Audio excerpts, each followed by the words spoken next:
tunafahamu nyakati nyingi mpo Dodoma, makao makuu ya nchi yetu. Lakini pia nitumie nafasi hii kumshukuru sana Profesa Mkenda pamoja na Wizara ya Elimu kwa ujumla kwa kuona tukio hili ni muhimu sana kufanyikia hapa Dar es Salaam kwa sababu kuu kadhaa. Jambo la kwanza ambalo najaribisha kuwa na assumption, ingawa sina uhakika nalo, Dar es Salaam tuna vyuo vingi, vyuo vikuu na vyuo vya kati, na kwa mantiki hiyo product ambayo inatoka katika vyuo hivyo inaweza kuwa ni nyingi pengine kuliko mkoa mwingine wowote. Kwa hiyo inawezekana ikawa ni sababu ya kwanza ya kikao hiki muhimu kufanyikia hapa kwetu Dar es Salaam. Lakini sababu ya pili, Mheshimiwa Makamu wa Rais, nadhani Dar es Salaam pia ni maeneo ambayo tuna viwanda vingi na vya kutosha ambavyo kwa muda mwingi vimemop wanafunzi au watu waliomaliza kutoka vyuo hivyo na wanafaidika kutokana na uwekezaji mkubwa uliopo katika viwanda hivyo. Hapa nimeambiwa wapo wenzetu wa Sultan ambao wana assemble magari aina ya Ho, na kwa Mtanzania yoyote anayetaka kununua magari yale pale, serikali imeweka utaratibu wa kukutolea baadhi ya gharama ili uweze pia kuboost huo uwekezaji ambao umefanyika, na kwa mantikio utaenjoy kupata ile deferment unaponunua magari yako kutoka pale kwenye kile kiwanda chetu cha Sultan. Kwa hiyo kuwe na waajiri wengi hapa Dar es Salaam ni faida kubwa sana. Mheshimiwa Makamu wa Rais, naomba nizungumze jambo jingine kwa haraka mkubwa sana. Nilikuwa nasoma kitabu kinaitwa The Let Them Theory. Let Them Theory, wakati nimekisoma kitabu hiki nikawa nakifananisha na matendo makubwa ambayo waziri wa elimu kinafiti moja kwa moja kwenye theory hiyo.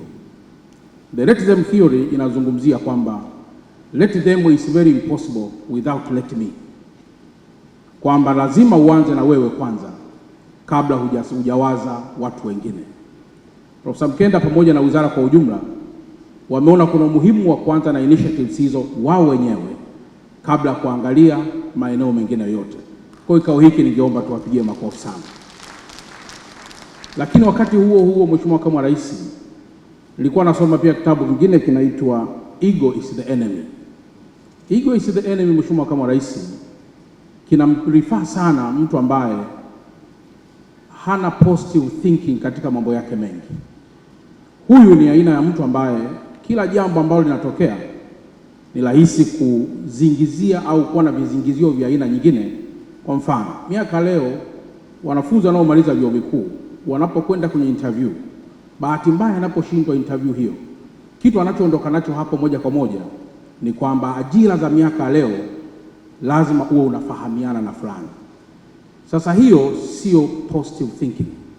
Ukimuuliza mwandishi mmoja wa kitabu ameandika The Power of Positive Thinking, nadhani muda huu wa leo ni muda mwafaka kwamba ni vizuri tukawa na positive thinking katika kila jambo lilo mbele yetu, na tukifanya namna hiyo itakuwa ndio ishara au itakuwa ndio jambo zuri ili watu kuweza kuenjoy kila ambacho wanastahili kukipata. Na mwisho kabisa, Mheshimiwa Makamu wa Rais, wewe Mheshimiwa Makamu wa Rais, na kufananisha na maelezo ambayo yameandikwa kwenye kitabu kinachoitwa A Monk Who Sold His Ferrari. Kitabu hiki Mheshimiwa Makamu wa Rais, nitakuletea kopi utakapopata nafasi. Umeacha mambo yako mengi ukaja hapa bila hata kuhofia jambo lolote. Kwenye kile kitabu Mheshimiwa Makamu wa Rais wameeleza mambo mengi. Moja, anasema wanadamu wengi kwa muda mwingi wameinvest muda wao kwenye war schedule. Kila kitu ni woga, kila kitu ni woga. Sasa hapa Mheshimiwa Profesa Mkenda alipokualika kuja hapa, ungeweza pengine kuwa na wasiwasi na hofu, lakini umekuja moja kwa moja kwa sababu ni jambo lenye tija.